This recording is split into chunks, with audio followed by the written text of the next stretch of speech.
జనసేన కూటమి అభ్యర్థుల ప్రకటనపై ఏపీ రాజకీయాల్లో తీవ్ర చర్చ జరుగుతుంది. ఈ నేపథ్యంలో రాష్ట్ర రాజకీయ పరిస్థితులపై సిబిఐ మాజీ జాయింట్ డైరెక్టర్ లక్ష్మీనారాయణ స్పందించారు. అధికారం కోసం ఎవరితో కలవడానికైనా రెడీ అయిపోతున్నారని తెలిపారు. రాజకీయాల్లో ఏమైనా జరగొచ్చు. జనసేన టీడీపీతో పొత్తు నుంచి బయటకు వచ్చి బీజేపీతో కలిసి పోటీ చేసే అవకాశం కూడా ఉందన్నారు ఆయన. ఇదే సమయంలో పవన్ కళ్యాణ్ని బీజేపీ ఒప్పించి తమతో కలిసి పోటీ చేయిస్తే జనసేన టీడీపీని వీడి బీజేపీతో పొత్తు పెట్టుకునే అవకాశం కూడా ఉందని లక్ష్మీనారాయణ స్పష్టం చేశారు.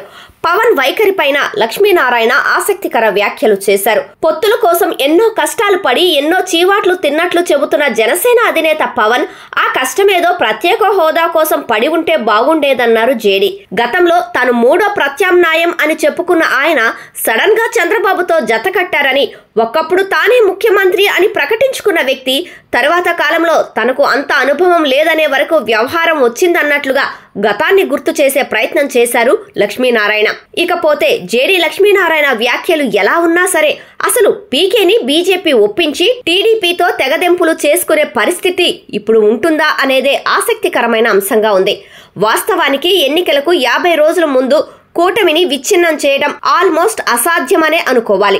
టీడీపీ జనసేన పార్టీలకు సంబంధించిన అభ్యర్థుల ఉమ్మడి జాబితా ప్రకటించిన తర్వాత ఇలాంటివి జరుగుతాయా అనే ప్రశ్న తలెత్తుతోంది.